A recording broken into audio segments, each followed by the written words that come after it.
रामकृष्ण हरी माऊली.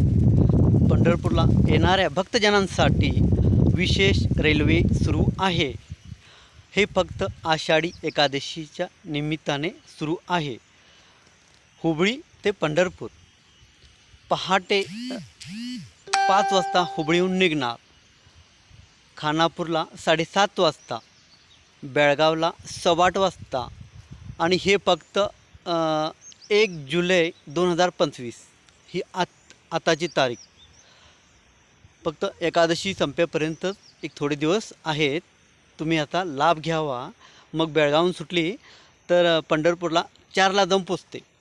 मग संध्याकाळी परत यायला 6ला गाडी लागलेली असते. काय हरकत नाही, काय टेन्शन नाही. आमचे खानापूर बेळगावकर वारकरीसाठी विशेष रेल्वे सुरू आहे. तरी सर्वांनी या ट्रेनचा लाभ घ्यावा. पंढरपूरला जाऊन विठुरायाचे दर्शन घेऊन यावे. रामकृष्ण हरी. आम्ही पण जाणार, तुम्ही पण या. बोला फक्त रामकृष्ण हरी.